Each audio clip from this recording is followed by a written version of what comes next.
Watazamaji wa Gikuyu TV, tumerejea tena na tumerejea na Bwana Simon ambaye alikuwa ametuelezea hapo awali kuhusu vile wanakamua ng'ombe wao na vile pia wanaweza kuyaweka maziwa yao kwa njia ambayo ni safi. Sasa tumerudi na ndio atuelezea, alituambia kuhusu cooling. Bwana Simon, ulituelezea kuhusu cooling. Si tuelezee zaidi cooling yenu mnaifanya aje? Okay, cooling yetu ndio hii unaiona hapa hivi, ambayo unaona hiyo chuma imeingia hapo. Ndio mahali maziwa inatoka huko kwa kukamua, ndio ingia hapo kwa hiyo cooling. Ambayo hii cooling lazima ioshwe kila wakati. Maziwa tu ikitolewa lazima ioshwe. Iwe safi. Mpaka juu yake unaona lazima kuwe safi kwa sababu ndio storage ya maziwa. Yeah. Maziwa kwa hakika inahitaji usafi wa hali ya juu. Yeah. Maziwa inahitaji usafi wa hali ya juu kutoka kwa ng'ombe mpaka kwa mahali unahifadhi. Yeah. Hiyo ni vizuri sana. Naomba kuuliza, na hii kula ama hii tanki ya kula ama ya kuifanya maziwa ikuwe baridi na kuiweka kwa hali ambayo inaweza tumika hata wakati mwingine, inaweza chukua maziwa kiasi gani? Hii kula yangu inachukua lita 3200. Lita 3200. Yeah. Na sasa unapoweka lita 3200, hii maziwa baada ya hiyo mtauzia nani ama mnaifanya nini hii maziwa? Maziwa yangu huwa nauza town. Napelekea watu wanatengeneza ice cream na wanatengeneza sweet. Yeah.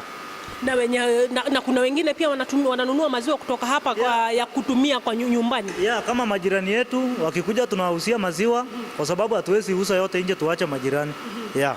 Ni kweli pia muangalie majirani. Yeah. Na usafi wake ama kuosha hii kula. Mnatumia mashini kuiosha ndani ama mnatumia mikono yenu wenyewe ama ninyi wenyewe ndio mnaiosha? Hii mashini inajiosha automatic. Kwanza mara ya kwanza naacha inajiosha automatic for 1 hour 30 minutes.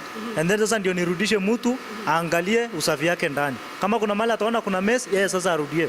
Yeah. Unaosha mashini ama mtambo kwa muda wa lisali 1.5? Yeah, kwa muda wa lisali 1.5 ikijiosha peke yake. Inajikontrolia maji ikimwaga. Naweka nyingine ikimwaga. Yeah. Kwa hivyo mara ngapi unaiosha kwa siku? Kwa siku naioshanga tu mara moja. Kwa sababu maziwa yangu ndio nikamue ilale asubuhi iende soko. Yeah. Mshaikuwa na wakati fulani watu wamekuja hapa kwenu wakilalamika kwa labda maziwa yenu, wamenunua maziwa yenu alafu maziwa baada ya kwenda nyumbani ama baada ya kwenda kuyatumia wakapata maziwa yenu ni mbovu ama imeharibika? Sijawahi kuwa na shida kama hiyo kwa sababu hii tangi inakuanga safi na kila wakati inakuanga ikijioperate kwa sababu ina operate automatic. Stima ikipotea niko na generator. So kama kutakuwa na shida labda wakati kama hakuna stima, lakini kama niko na generator sina shida yoyote. Yeah. Unaweza ambia mkulima aje ama unaweza mpatia mawaidha gani mkulima mwenye yuko nje lakini hana labda kula kama hii? Unaweza muambia maziwa yake akishayakamua, kama labda kuna mkulima mwenye hana mashini anatumia tu njia yake ya kawaida ya kukamua na kuweka maziwa yake ama kuhifadhi maziwa yake, unaweza mpa mawaidha gani? Kulingana na mimi ile mawaidha namwambia akikamua maziwa aiweke mahali pasafi. Kama hata unakula maziwa ukichamsha umeua ile germs. So ikiwa ulitumia kitu safi au wewe mwenyewe mikono iwe safi, hiyo maziwa iko safe. Yeah. Ni vizuri sana, tumeshukuru sana. Actually shukrani zetu za dhati kwa sababu ya kukubali kuja hapa na kutuelezea zaidi ya hayo. Muradu wa Gikuyu TV otorio we ate record keeping ni ndio wafata muno ama kunaeka records ni kitu ya dhamana sana katika kazi yako, sababu usipoweka records hautajua kama biashara yako inaendelea ama inarudi nyuma. Na kama vile mimi nikuambia mara nyingi kuwa programu yenye tunafanya leo yenye inahusu wakulima, tumekuja hapa ndio tuweze kuelimishwa. Na kwa wakati huu naomba tupatane na bwana mmoja ambaye atakuwa atatuelezea vile alianza miaka migani iliyopita ama miaka mingapi iliyopita, atuelezee kuhusu record keeping. Na bwana mwenyewe hayuko mbali sana, yuko tu karibu na hapa na tutamkaribisha na ndiposa aweze kutupatia mengi zaidi. Tumeshukuru sana Bwana Simon. Karibu. Habari ya leo? Habari yangu ni mzuri. Yeah. Tufahamisha majina yako, wewe ni nani, umetoka wapi, ulijoin ama uliingia kwa kiwanda hiki lini na umekuwa ukifanya nini? Majina yangu ni Sami Ombimo Kech. Mimi nilianza kazi ya maziwa ama kwa shamba hii mwaka 2002. 2002. Na nikianza hiyo nikawa naweka rekodi kuanzia hapo na kuendelea mbele.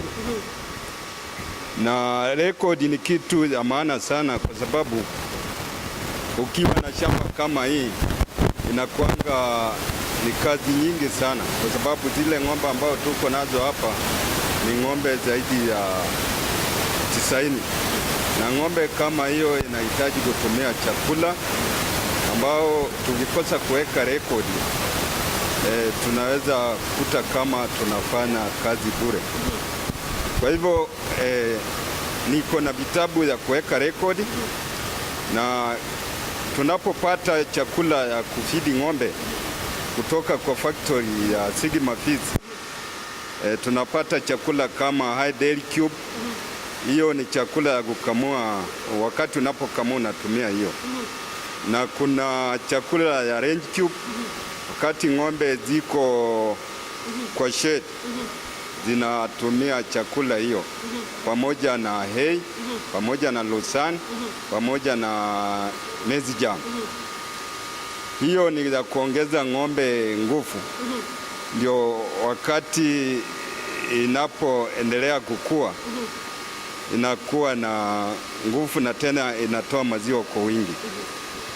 Na rekodi nilianza kuweka wakati nilipoona shamba naanza kuendelea vizuri, kwa sababu tulikuwa tukiwachilia karibu miezi 3 hivi tukichunguza tuone vile iko, lakini kuanzia hiyo tukaona inaanza kupika hapo mzuri, ndio ikawa sasa tuanze kuweka rekodi. Na tangu nianze kuweka rekodi naona improvement ikiwa iko. Ukiangalia upande wa chakula, tunajua tunatumia chakula kiasi gani kwa siku. Baada ya wiki moja tumetumia gunia ngapi. Kama ni upande wa High Dairy Cube, tunajua kufika tuseme kama tarehe 1 hadi 15 tumetumia gunia fulani. Kuanzia tarehe 16 mpaka end month tumetumia gunia kiasi hii. Alafu tukikuja kufanya costing, tunajua tumetumia gunia ngapi na imetukosti how much. Tukikuja kulinganisha na ile production ya maziwa, tunaona kama tunapata profit ama tunapata hasara. Kwa hivyo ni vizuri sana kuweka record hata ya mafuta yenye mnatumia kwa kupaka ng'ombe wakati wenye mnakamua, ama kwa madawa. Hata kwa madawa ya ng'ombe tuna keep record. Hata kwa upande wa mafuta ya kukamua, mafuta ya tuseme kama sabuni, hii vitu tu item ile za kutumia kwa upande wa dairy, yote tunaweka record. Tuseme kama hata hii ya daktari ya kufanya examination tunaweka record, tujue ni dawa gani tumetumia.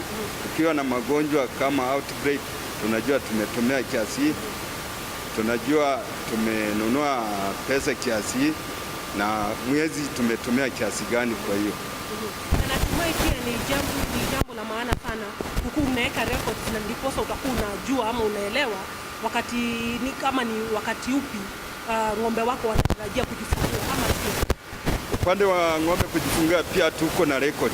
Wakati ng'ombe inahitaji dume ama ikiwa dried up alafu inahitaji dume, tunaanza na record hapo mpaka wakati ng'ombe nakuja kuzaa, tunakuanga na record hiyo kuonesha ilipata dume lini na itakuja kuzaa lini. Lakini ukikosa kuweka record utakuja kuchanganyikiwa. Zingine ng'ombe inaweza zaa kama wewe hayuko karibu, ukute labda imekufa ama imeonja. Lakini ukikeep record unajua mwezi fulani utakuja kujifungua na unakuwa ujue uisaidia. Ni vizuri sana umetuelezea kuhusu record keeping.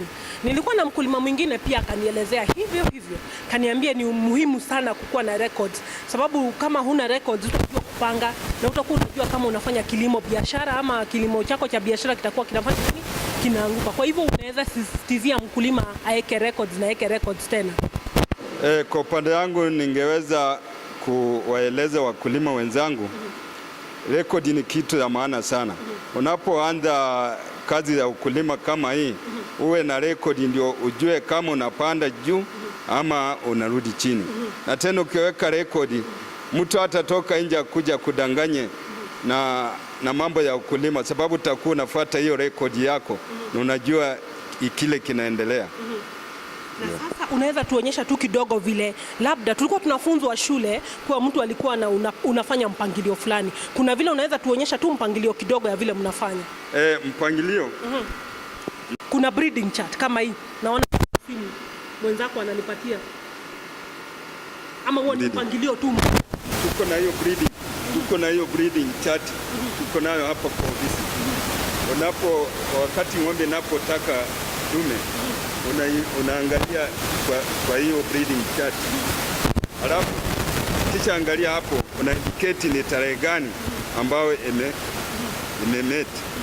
Alafu kuanzia hapo unarudi ukihesabu, ikifikia miezi 9 unajua ng'ombe yangu itakuja kujifungua. Kwa hiyo tuko na hiyo breeding kama tu vile mwirori wa Gikuyu otokwa nĩ twerwo wega atĩ nĩ harĩ bata wa kũiga records, tondũ ũngĩaga kũiga records no ũkorwo ũkĩrĩma kana no ũkorwo ũgĩka tabarĩra ciaku cia ũrĩmi na njĩra ĩtegũkinyanĩra. Nĩ ngwĩraga oro rĩngĩ tabarĩra ĩtagwo ũrĩmi na ũgĩ mũkinyanĩru, na mũthenya wa ũmũthĩ tũratukania Gĩkũyũ tũgatukania Gĩthweri nĩgetha tũkorwo tũgĩkinyĩra mũrĩmi wothe harĩa arĩ. Na nĩ ngwĩrire atĩ mũthenya wa ũmũthĩ tũrĩ Ole Gishu Dairy Farm na nĩ mwena wa Kajiado, koguo nĩ tũrenda gũgĩkinyĩra andũ arĩa angĩ magĩkoragwo mwena ũrĩkũ, mwena wa Kajiado. Ndũgagĩthiĩ haraya, nĩ tũracokereria thutha wa ndagĩka oro nini.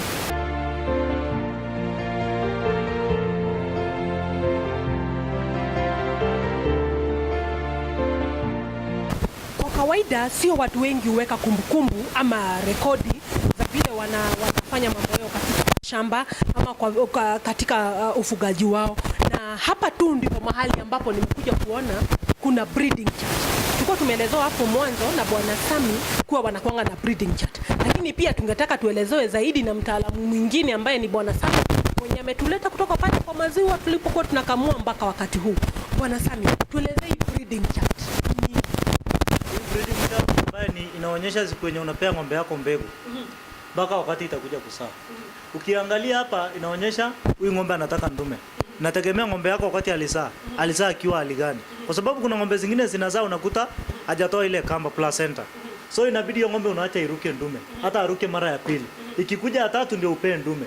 Alafu utaiangalia mwezi moja uone hapa hivi kama haitakuwa imeitisha ndume, uje sasa ameshika. Na hii kitu inazunguka, hii breeding chart inazunguka. So kama ni huyu ng'ombe nimepewa 12 ndume, si unaona nitaipatilia kama ni tarehe 10. Sasa inaenda nikizungusha kila siku. Unaona? Naenda nikizungusha kila siku mpaka ifike mahali itakuja. Hapo hivyo ikifika hapo kama haijarudia ndume najua ameshika mimba. Sasa naanza nikikuja nikizunguka naye mpaka wakati atafika hapa. Akifika hapa naacha kumkamua kama alikuwa ng'ombe akamuliwa. Si unaona nimekata maziwa. Sasa nimeacha kumkamua. Sasa hapa namuongeza chakula ndio akizaa asa akiwa na nguvu. Sasa akifika hapa ndio atakuja kuzaa. Na hiyo ng'ombe akizaa akiwa na nguvu, utaona mwezi tu ya kwanza ikifika mwisho anaitisha ndume. Ambaye inategemea ng'ombe yako uone afya yake. Usikimbilie tu upe ndume ng'ombe kwa sababu umeona inataka. Unaangalia kama afya yake bado iko chini, ongezee chakula. Wacha aruke hata hiyo mara moja. Alafu then sasa akikuja ya pili unaweza mpea ndume. Sio lazima tu akiitisha unampea. Unaangalia kwanza afya ya ng'ombe. Ndio unakuta wakulima wengi wanasema ng'ombe yangu imekuwa mbaya, ninauza, kwa sababu wewe uangalia afya ya ng'ombe yako. Akiitisha tu ndume, unapea tu ndume. Lakini lazima uangalie afya ya ng'ombe yako na ile anatoa maziwa. Ukiona ng'ombe tena anatoa maziwa leo kidogo, kesho anatoa mingi, naona hiyo ng'ombe iko na stress. So akata akiitisha ndume usiipe. Mpaka wakati atasimamisha hiyo maziwa, kama ni 20 atoa kila mara 20. Yeah. Sasa unajua ng'ombe yako sawa, hana stress wala hana ugonjwa wote ako naye ndani. Yeah. Hivyo ni jambo la maana sana watu wakuwe na kitu kama hiki ama mtambo kama huu wa breeding chart. Yeah, kitu kama hii ni muhimu sana. Na sisi kabla hatujaweka hii tulikuwa tunaweka vitu zetu kwa vitabu. Mara mingi tulikuwa tukienda kufuata record tunapata hata vitabu zingine zimepotea ama zingine zimechakaa, inakuwa ngumu kufuata. Lakini kwa sasa nikifuata hii hakuna mali napotesha chochote. Record zangu nakuwa nayo kutoka siku ya ng'ombe yangu kupea ndume mpaka siku ya kuzaa. And then sasa mimi mwenyewe niko kuangalia hiyo ng'ombe vile anaendelea, vile afya yake iko, ndio arudi apewe ndume tena. Yeah. Shukrani za dhati tena. Mwirori wa Gikuyu TV ngwihoka no urathoma ngithoma ati record keeping kana kuiga record ni undu wa bata muno. Ndugathie haraya, ni turacokereria oro ndagika itari nyingi.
Karibu, tunatamatisha kipindi cha leo na tuwezi tamatisha bila kuongea na mwanzilishi mkuu wa kampuni hii ya Ole Gishu Dairy Farm ambaye pia ni yeye ndiye mwanzilishi pia wa Sigma Feeds.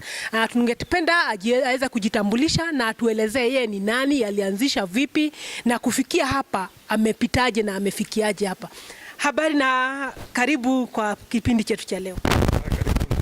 Mimi naitwa Kitesha, nickname mimi kuzapewa na Masai ni Ole Gishu.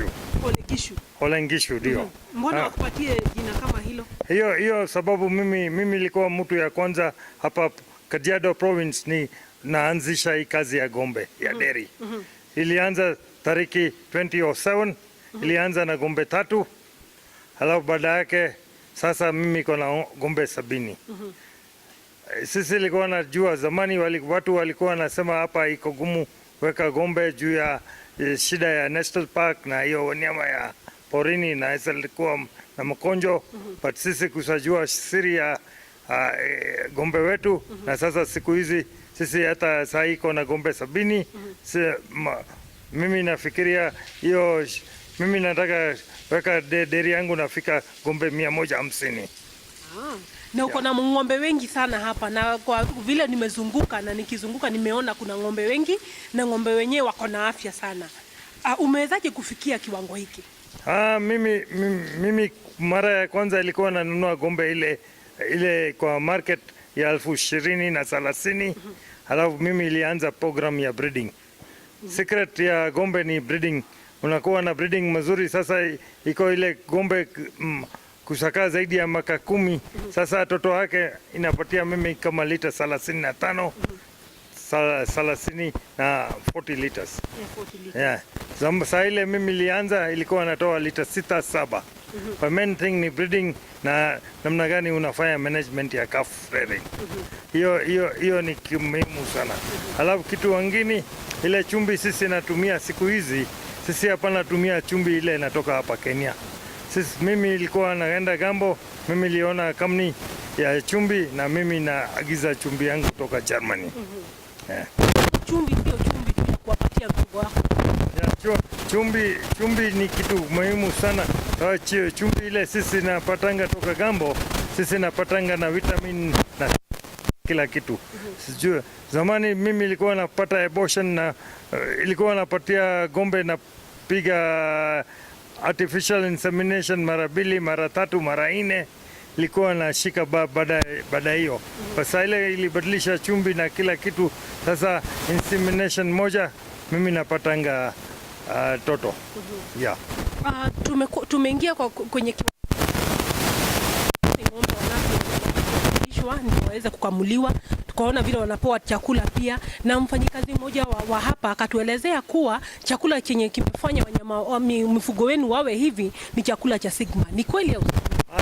Kila kitu ni chakula, sababu ile chakula natengenezea for wakulima kwanza mbele nawekea kwa wakulima, sisi nafanya test na gombe wetu.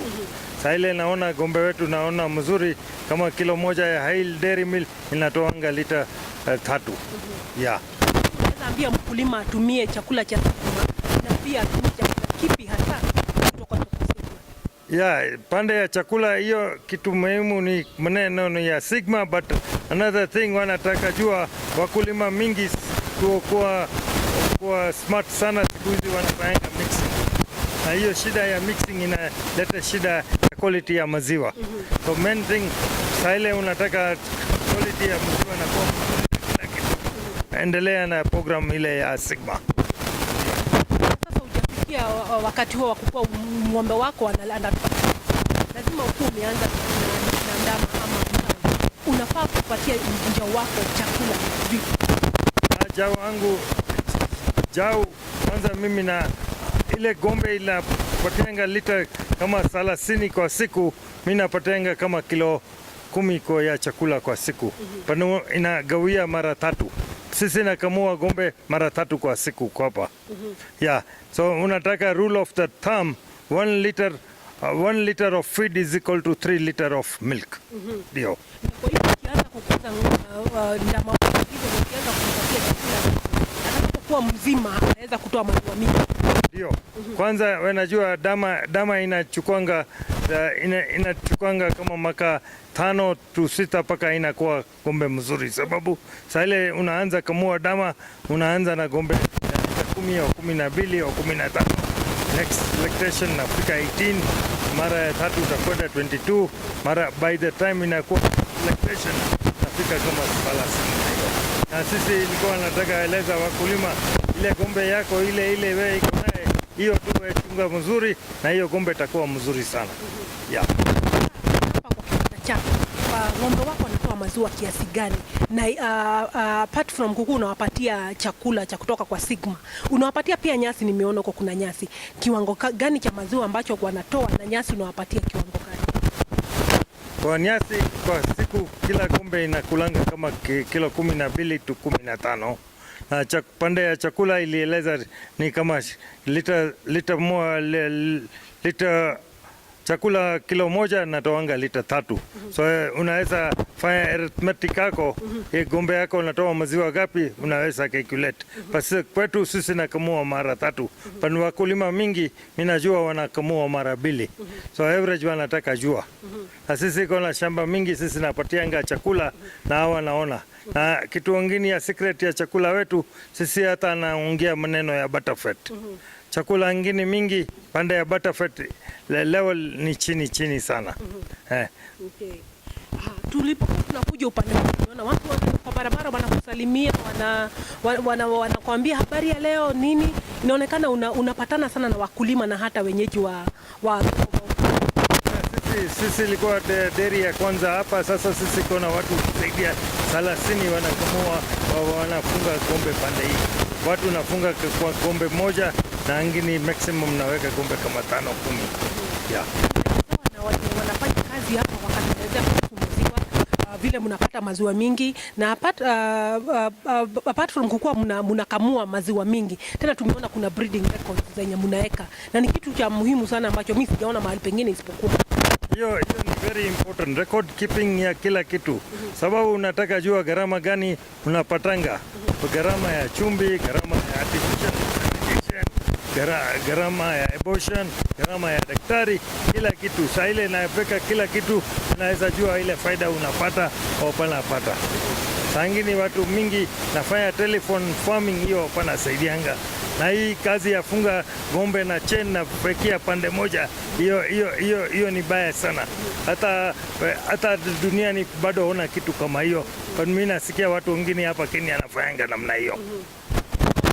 Angalie maslahi ya ng'ombe wake anapowafuga, ajua pia wanahitaji kukuwa na nafasi yao pia kukaa wakiwa wako free.